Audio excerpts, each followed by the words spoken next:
Assalamualaikum warahmatullahi wabarakatuh. Yang terhormat, mentor dan trainer pada studi independen Seleret, serta teman-teman yang saya cintai. Mari kita panjatkan puji syukur kepada Tuhan Yang Maha Esa atas rahmat dan nikmat-Nya yang memungkinkan kita untuk mempresentasikan hasil dari kegiatan kami selama menjalani studi independen di Seleret. Izinkan saya memperkenalkan diri, saya Vina Sylvia, yang akan menjadi moderator pada presentasi ini yang membahas final project dengan judul Pemodelan Klasifikasi Turnover Karyawan dengan Pendekatan Mesin Learning. Sebelum kita masuk ke dalam pembahasan, izinkan saya memperkenalkan anggota tim kelompok 2 dengan mentor Kak Asfar Jaya. Yang pertama ada Aulia Maharani, yang kedua ada Faris Mutihadian, yang ketiga ada saya sendiri Vina Sylvia, dan yang terakhir ada Wahyu Ari Juliansyah. Selanjutnya, tanpa menunggu lama, mari kita masuk ke dalam sesi penyampaian materi yang akan disampaikan oleh rekan saya, Aulia Maharani. Baik, yang pertama itu ada pendahuluan. Turnover karyawan sendiri yaitu fenomena penting yang berdampak pada operasional dan kinerja organisasi. Turnover yang tinggi dapat menyebabkan biaya tambahan untuk rekrutmen dan pelatihan, serta hilangnya pengetahuan dan keterampilan yang sudah ada di dalam organisasi. Selanjutnya yaitu ada tujuan penelitian. Yang pertama, mengembangkan model klasifikasi turnover karyawan menggunakan berbagai algoritma machine learning. Yang kedua, mengevaluasi kinerja model-model machine learning dalam mengklasifikasi turnover karyawan. Dan yang ketiga, mengidentifikasi faktor-faktor kunci yang mempengaruhi turnover karyawan berdasarkan hasil model klasifikasi. Selanjutnya ada manfaat penelitian. Yang pertama, manfaat teoritis, yaitu menambah wawasan dan pengetahuan dalam bidang manajemen sumber daya manusia dan teknologi mesin learning, khususnya terkait dengan klasifikasi turnover karyawan. Yang kedua, itu ada manfaat praktis, yaitu membantu manajemen SDM mengidentifikasi karyawan yang berpotensi keluar dan mengambil tindakan preventif, meningkatkan retensi karyawan. Hal ini mengurangi biaya turnover dan meningkatkan produktivitas serta stabilitas tenaga kerja. Selanjutnya, metodologi akan dibahas oleh rekan saya Faris. Faris, dipersilahkan. Baik, terima kasih Aulia. Selanjutnya saya akan menjelaskan terkait metodologi yang kami gunakan dalam proyek ini. Jadi untuk proyek ini kami menggunakan model pengolahan data machine learning. Lalu untuk jenis machine learning yang kami gunakan yaitu supervised learning, yang berarti algoritmanya mempelajari data yang sudah diberi label. Untuk algoritma yang kami gunakan yaitu ada tiga. Yang pertama decision tree, yang kedua KNN atau K-nearest neighbors, dan yang ketiga dari random forest. Lalu saya akan sedikit menjelaskan terkait pengertian dari semua algoritmanya yang kami pakai. Yang pertama, untuk algoritma decision tree, jadi algoritma decision tree bekerja dengan cara membangun pohon keputusan yang mirip dengan pohon yang ada di alam. Pohon ini terdiri dari simpul atau bisa disebut node dan cabang atau bisa disebut branch. Setiap simpul mewakili atribut data dan cabang mewakili nilai-nilai yang mungkin dimiliki atribut tersebut. Keputusan dibuat dengan mengikuti cabang-cabang pohon berdasarkan nilai-nilai atribut yang dimiliki oleh data. Lalu algoritma kedua yaitu KNN. Nah, algoritma ini bekerja dengan cara mencari K tetangga terdekat dari data yang ingin diklasifikasikan. Tetangga terdekat ini dicari berdasarkan jarak antara data yang ingin diklasifikasikan dengan data lain dalam dataset. Data yang ingin diklasifikasikan kemudian diklasifikasikan dengan mayoritas kelas dari K tetangga terdekatnya. Lalu yang terakhir algoritma random forest. Algoritma random forest merupakan sebuah ensemble metode yang menggabungkan banyak pohon. Setiap pohon keputusan dibangun dengan menggunakan subset data yang diambil secara acak dari dataset asli. Lalu prediksi akhirnya dibuat dengan mengambil mayoritas kelas dari semua prediksi pohon keputusan. Lalu untuk proses pemrosesan data, yang pertama load data, Lalu yang kedua, kita melakukan exploratory data analysis atau EDA, yaitu memahami karakteristik dataset, analisis deskriptif, dan juga melakukan visualisasi data. Lalu yang ketiga, kita melakukan data cleaning. Lalu yang keempat, melakukan pembagian data. Jadi kami membagi datasetnya menjadi dua, yaitu training set dan testing set. Lalu yang kelima, kami melakukan pemodelan. Jadi kami menggunakan kami menggunakan machine learning dengan algoritma decision tree, KNN, dan random forest. Lalu yang keenamnya, kami melakukan optimasi model menggunakan hyperparameter grid search. Lalu yang ketujuhnya, kami melakukan analisis hasil. Mungkin selanjutnya akan saya jelaskan di Google Colab pada proyek kami. Oke, saya akan menjelaskan dari eksplorasi data. Yang pertama, kami melakukan load pada path directory dataset kami. Lalu selanjutnya kami load, lalu di sana terdapat hasilnya pada layar ada 9 kolom dan untuk jumlah datanya ada 4.653. Lalu kami melakukan dev head untuk melihat 5 data pertama. Seperti itu bisa dilihat pada layar. Lalu yang selanjutnya kita ingin mengetahui informasi dari datanya dengan melakukan df info dan juga terdapat ada 9 kolom yang dimana juga dapat diketahui dari tipe datanya ada objek dan juga integer. Lalu untuk selanjutnya kami mencari atau menghitung missing values dari datasetnya pada setiap kolomnya dan bisa dilihat pada layar terdapat 0 data yang missing gitu pada setiap kolomnya. Dan juga tanda tanya, kami mencari jumlah tanda tanya pada setiap kolomnya dan juga masing-masing kolomnya 0. Lalu selanjutnya kami menampilkan statistik deskriptif dan juga bisa dilihat pada layar di setiap kolomnya bisa dilihat nilai count, mean, standar deviasi, mean, sama max-nya. Lalu selanjutnya di sini kita juga membuat program untuk kolom edge atau umur. Bisa dilihat pada histogramnya. Di situ bisa dilihat untuk umur tertinggi dari pegawai yang bekerja di perusahaan itu ada di rentang usia 27. Seperti itu. Dan selanjutnya kami juga membuat pair plot dengan warna berdasarkan gender. Bisa dilihat pada layar untuk pair plotnya. Lalu untuk selanjutnya kita juga membuat box plot untuk kolom experience in current domain berdasarkan gender. Jadi di sini bisa dilihat kolom jumlah pengalaman pegawainya berdasarkan dari gendernya, male dan female. Lalu untuk selanjutnya kita juga membuat box plot untuk kolom experience in current domain berdasarkan effort branch. Jadi kami membuat box plot berdasarkan jumlah pengalaman pegawai berdasarkan pernah dibebas tugaskannya pegawai.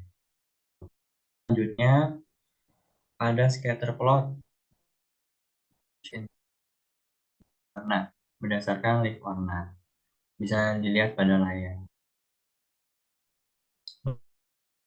Plot warna berdasarkan education. Misalnya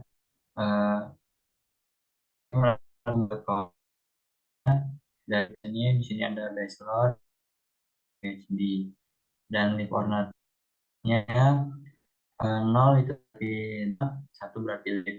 Bisa dilihat pada layar. Tuh. Lalu untuk selanjutnya kami juga membuat plot untuk leaf ornat berdasarkan city tempat tinggalnya pada pegawai seperti itu. Bisa dilihat pada layar. Lalu selanjutnya kami membuat plot untuk leaf ornat berdasarkan gender. Jadi kami membuat plotnya untuk melihat perbandingan antara male dan dengan female dari eh, kolom live or not. Tuh. Lalu yang selanjutnya membuat count plot untuk live or not berdasarkan mana dibebas tugaskannya pegawai atau tidak. Seperti itu. Lalu selanjutnya kami melakukan pre-processing, itu mengubah kategorikal data kategorikal menjadi numerikal dengan metode label encoder. Seperti itu. Lalu bisa dilihat juga selanjutnya kami melakukan korelasi dari semua kolomnya. Kami menggunakan dua metode. Yang pertama ada Pearson sama Spearman. Nah, untuk yang pertama pada Pearson correlation, di sini bisa dilihat bahwa korelasi antar kolomnya itu yang terbesarnya korelasinya itu ada di kolom city, lalu di joining year, lalu di education, lalu di ever branch. Seperti itu. Dan tidak jauh berbeda juga dengan metode yang kedua, yaitu Spearman, dengan tertingginya ada di kolom city, lalu di kolom joining year, education, dan terakhir di ever branch. Jadi berikut hasil dari correlation yang kami lakukan. Mungkin untuk selanjutnya akan dijelaskan oleh teman saya, yaitu Wahyu Ari Juliansyah.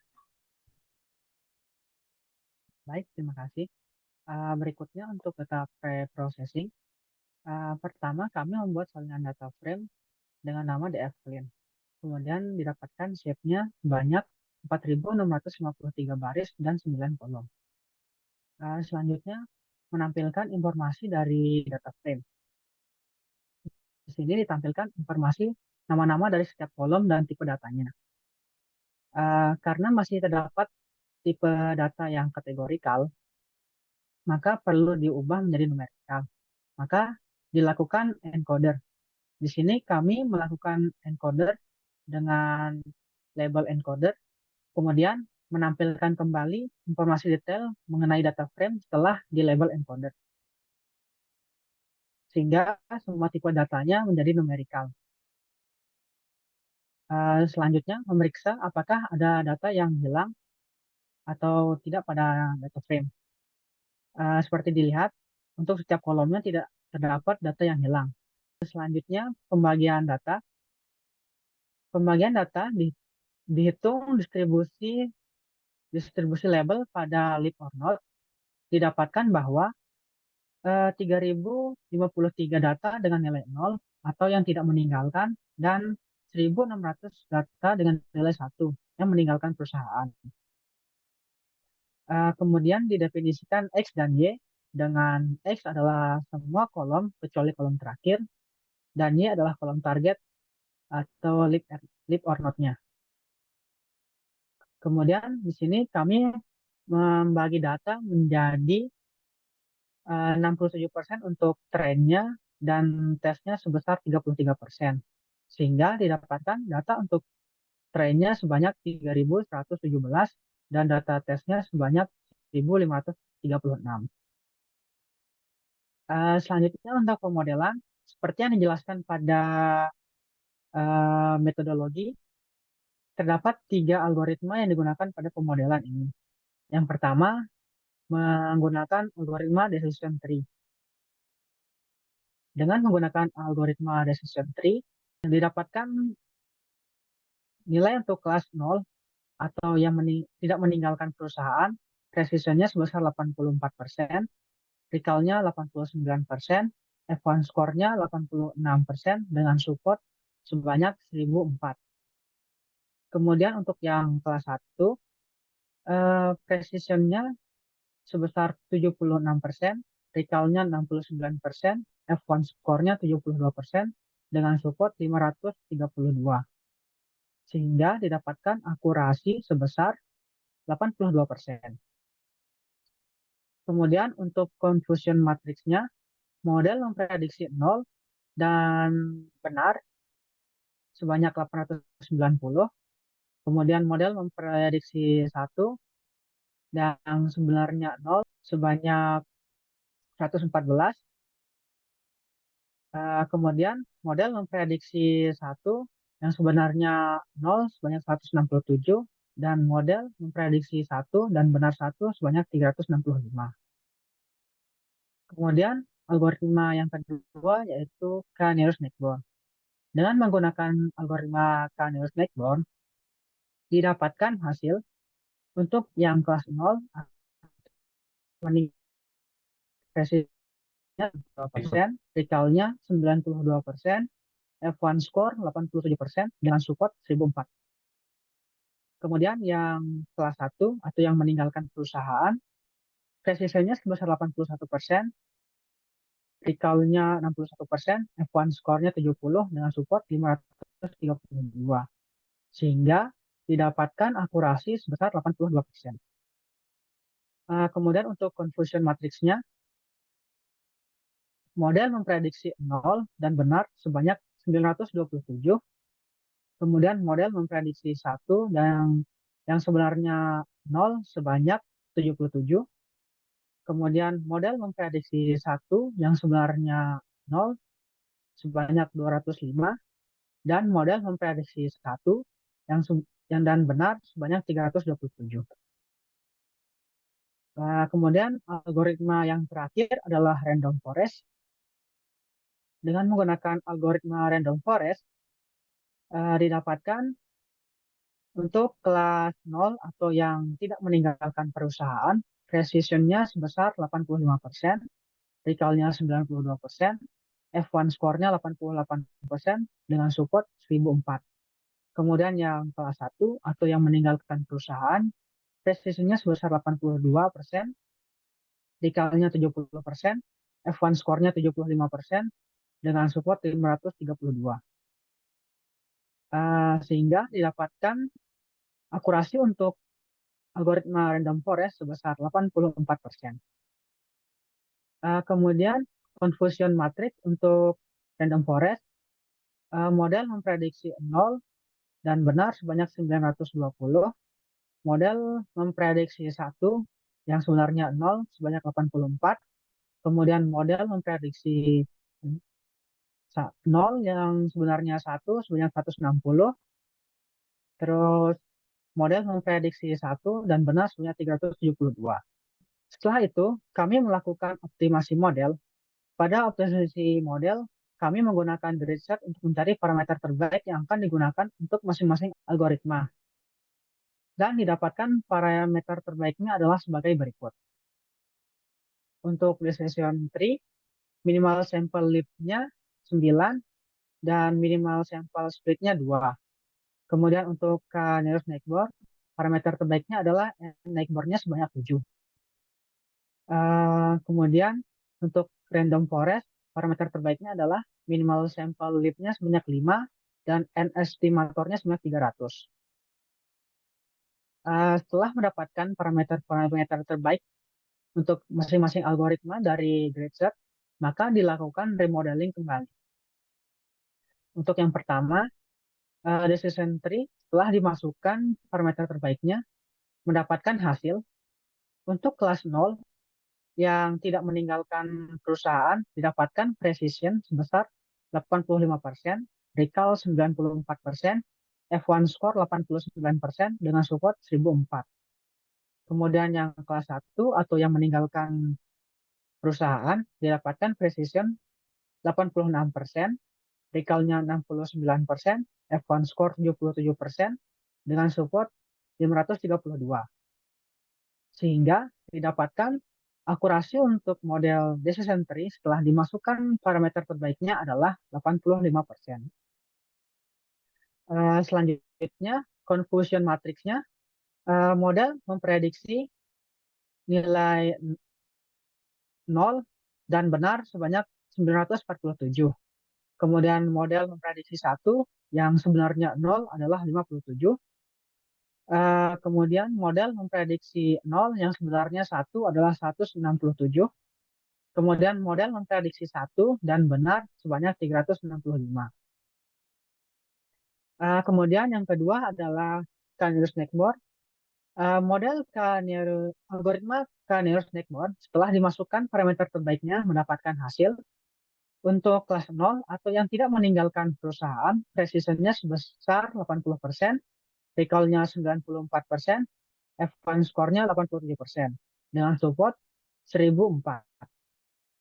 Kemudian untuk yang kelas 1 atau yang meninggalkan perusahaan, precision-nya sebesar 83%, recall-nya 57%, F1 score 68% dengan support 532. Sehingga untuk mode algoritma K-nearest backbone setelah dimasukkan parameter terbaiknya mendapatkan akurasi sebesar 81%.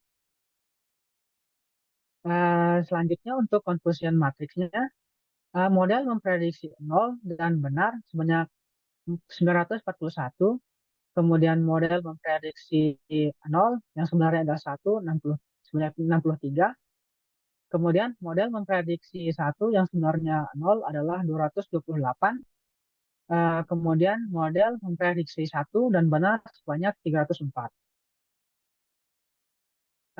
Kemudian yang terakhir, random forest.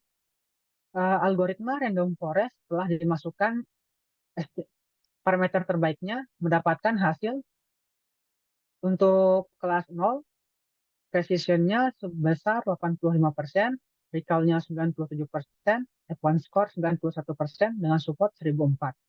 Kemudian yang kelas 1 atau yang meninggalkan perusahaan, precision sebesar 93%, recall-nya 67%, F1 score 78% dengan support 532. Kemudian untuk random forest telah dimasukkan parameter terbaiknya mendapatkan akurasi sebesar 87%.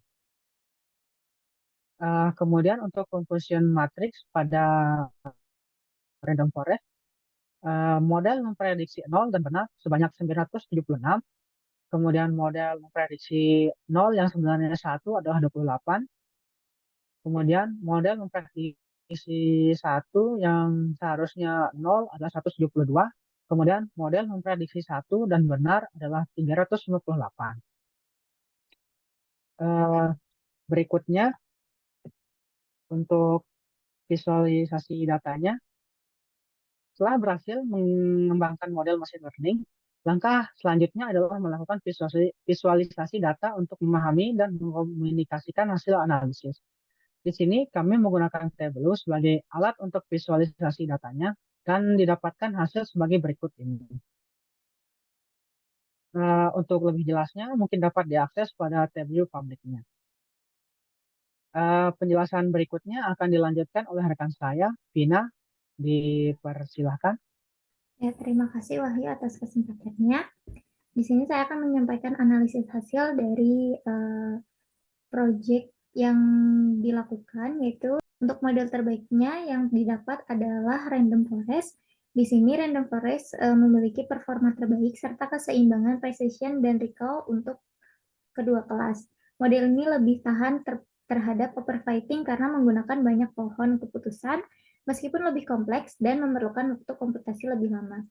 Berdasarkan model random forest, untuk faktor yang mempengaruhi pada proyek kami, yaitu ada experience in current domain dan age, di mana experience in current domain menunjukkan lama karyawan bekerja di domain saat ini, dan age menunjukkan variasi yang lebih kompleks.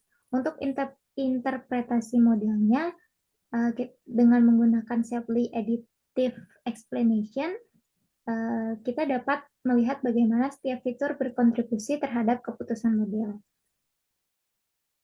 Dengan itu, kita mendapat kesimpulan, hasil pemodelan menunjukkan bahwa random forest memiliki performa terbaik dengan akurasi 83%. Sementara setelah dioptimasi hyperparameter lebih lanjut, meningkatkan akurasinya menjadi 87%.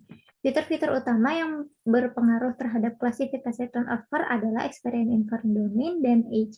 Random forest tidak hanya memberikan akurasi tinggi, tetapi juga keseimbangan precision dan recall yang baik, serta tahan terhadap overfitting. Analisis menggunakan SHAP atau Shapley Additive Explanation membantu memahami kontribusi masing-masing fitur terhadap prediksi model yang dapat digunakan untuk strategi retensi karyawan yang lebih efektif. Dalam kesempatan Terakhir ini, kami ingin mengucapkan terima kasih kepada mentor dan trainer serta teman-teman atas partisipasinya dalam presentasi kami. Saya juga ingin menyampaikan permohonan maaf jika ada kekurangan dari kami sebagai moderator dan kelompok. Semoga apa yang telah kami sampaikan dapat memberikan manfaat dan pemahaman yang lebih luas bagi kita semua. Terima kasih atas waktu dan perhatian. Wassalamualaikum warahmatullahi wabarakatuh.